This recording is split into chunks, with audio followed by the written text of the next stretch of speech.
जय हिंद दोस्तों। और एक बार फिर से स्वागत है आप लोगों का आपके अपने चैनल लोन हेल्प इंडिया पे। और आज के इस वीडियो में दोस्तों हम लोग डिस्कस करने वाले हैं एम पॉकेट लोन एप्लीकेशन के बारे में। काफ़ी इंटरेस्टिंग ये एप्लीकेशन अब बन चुकी है, काफ़ी इसके डाउनलोड्स है प्ले स्टोर पर। अगर आप जाके चेक करेंगे तो 1 करोड़ से ज़्यादा लोगों ने अभी तक इसको डाउनलोड किया है। और अगर आप भी लोन की इमरजेंसी में है, लोन की नीड है, तो आपने भी इस एप्लीकेशन को यूज़ किया होगा, क्योंकि ये एप्लीकेशन इंस्टेंट लोन प्रोवाइड करती है। 500 रुपये से लेकर 30,000 रुपये तक का लोन आपके अकाउंट में आ जाता है, अगर आपका सिविल स्कोर अच्छा है तब।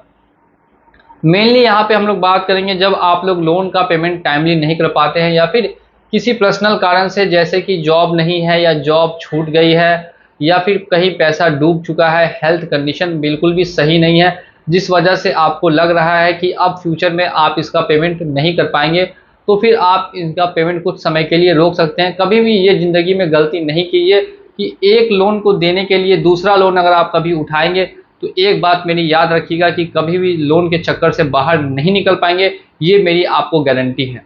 तो ध्यान ये रखना है आपको कि कभी भी एक लोन को चुकाने के लिए दूसरा लोन नहीं ले, और जो मैं स्टेप्स बता रहा हूँ उनको फॉलो करेंगे तो आप इस लोन से भी तुरंत ही बाहर आ जाएंगे। एक बार फिर से स्वागत है आप लोगों का आपके अपने चैनल पर। और अगर आपने अभी तक अपने चैनल को सब्सक्राइब नहीं किया है तो जल्दी से जाके लोन हेल्प इंडिया को सब्सक्राइब करके बेल आइकन को प्रेस कर दीजिए, ताकि जितने भी इंफॉर्मेशन वाली वीडियोस है वो आप तक सबसे पहले पहुंच सके। फिलहाल एम पॉकेट ने तो लोगों को परेशान करने की हदें पार कर दी है। वो उनके कॉन्टैक्ट्स पर भी कॉल करने लगे हैं, रिकवरी एजेंट को जो ऑफिस होता है वहाँ भी भेजते हैं। लेकिन मैं आपको बताऊंगा ऐसा तरीका जिससे आप इनसे कुछ समय के लिए बाहर निकल सकते हैं। तो अगर आपने भी किसी पर्सनल कारण से लोन का रिपेमेंट नहीं किया तो एम पॉकेट का ऑफिशियल नंबर है, या फिर एम पॉकेट की जो ऑफिशियल मेल आईडी है उस पर आपको एक मेल करना होगा, जिसमें आप अपनी सभी डिटेल्स को एंटर करेंगे, अपनी कॉन्टैक्ट डिटेल्स लिखेंगे और उसके बाद बताएंगे कि क्या प्रॉब्लम आ रही है, किस वजह से आपने उनका पेमेंट अभी तक नहीं किया और कितना टाइम लग सकता है आपको फ्यूचर में पेमेंट करने के लिए, और रिप्लाई का वेट करेंगे। अगर 2 दिनों में रिप्लाई नहीं आता तो फिर आप उनके कस्टमर सर्विस को कॉल कीजिए।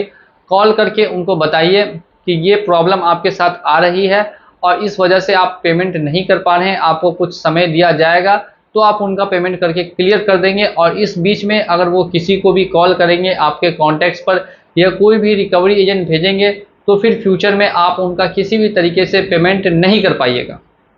डायरेक्टली बोल दीजिए। और ये भी बता दीजिए कि फिर आरबीआई में भी आप उनकी कंप्लेन कर दीजिएगा अगर उन्होंने आपको टाइम नहीं दिया, या फिर आपके कॉन्टैक्ट्स पर बिना आपकी परमिशन के कॉल करते हैं तब।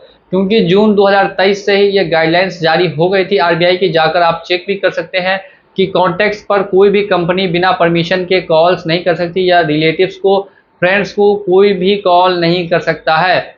और नेक्स्ट हम लोग बात करते हैं कि काफ़ी लोग क्या हो चुके हैं कि एम पॉकेट के पेनल्टी चार्जेस में इतना डूब चुके हैं कि अब वो पेमेंट करना चाहे तो भी नहीं कर सकते। जिनका 5,000 का लोन है वो इन्होंने 30,000 का, 35,000 का, 40,000 तक बना दिया है। सोच सकते हैं इतना ज़्यादा पेनल्टी अमाउंट कोई भी पेमेंट नहीं करना चाहता। और ये कंपनी क्या करती है कि जल्दी पेनल्टी हटाती ही नहीं है। कितना भी रिक्वेस्ट कीजिएगा तो 20% से 30% तक पेनल्टी चार्जेस हटाएगी, और उसके बाद हटाने के लिए तैयार नहीं होगी। लेकिन मैं आपको ऐसा तरीका बताऊंगा कि इनको पेनल्टी चार्जेस भी हटाने पड़ेंगे। आप लोग यहाँ पे ध्यान देंगे कि अगर आपका भी 5,000 का लोन 20,000 या 30,000 का इन्होंने कर दिया, तो फिर पहले तो आप इनसे रिक्वेस्ट करिए, मेल कीजिए कि आपकी वो जो फाइनेंशियल सिचुएशन है वो अभी भी फ़िलहाल भी ठीक नहीं है, लेकिन आप किसी तरीके से इनका लोन क्लोज करना चाहते हैं, इसीलिए जो इनका पेनल्टी चार्जेस है उसमें से कम 80% तक का डिस्काउंट दिया जाए, ताकि आप इनका पेमेंट कर सके। ठीक है, जैसे 10,000 का इन्होंने पेनल्टी लगाया है तो उसमें से 9,000 ये लोग डिस्काउंट देंगे। मैं पेनल्टी चार्जेस की बात कर रहा हूँ, प्रिंसिपल अमाउंट की बात नहीं कर रहा। तो 10,000 का पेनल्टी है तो उसमें से 9,000 रुपये ये लोग अगर डिस्काउंट देते हैं, या 8,000 रुपये डिस्काउंट देते हैं, तभी आप इनका पेमेंट करके और इनका जो भी है वो क्लियर कर दीजिए। और फिर फ्यूचर में कभी भी ध्यान रखिए कि अगर लोन लें तो उसको रिपेमेंट करने के लिए टाइमली सोच ले।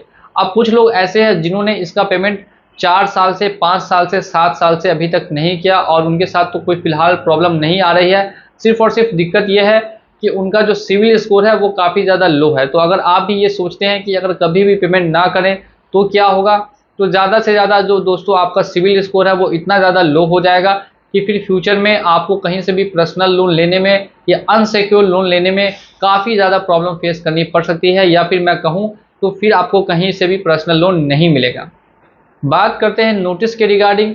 क्या नोटिस जो बार बार आपके पास आ रहे हैं तो क्या वो सच है, क्या सच में आपके ऊपर केस होगा? तो देखिए दोस्तों, कोई भी एनबीएफसी कंपनी क्यों ना हो, एम पॉकेट हो या कोई अदर, तो अगर आप उनसे लोन लेते हैं और डिफॉल्ट करते हैं तो उनको काम होता है कि आपको जानकारी देना कि लोन का पेमेंट जल्द से जल्द कर दिया जाए।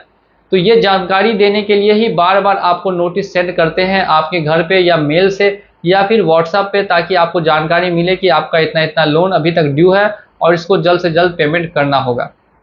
इसके अलावा नोटिस का और कोई उद्देश्य नहीं होता, सिर्फ और सिर्फ आपको जानकारी देना होता है और कुछ नहीं। अब इसके बाद भी किसी तरीके से आपको एम पॉकेट से अगर दिक्कत आ रही है तो आप हमें कांटेक्ट कर सकते हैं। ऊपर दिया गया नंबर है, हेल्पलाइन नंबर है, वहां पे कांटेक्ट कर सकते हैं।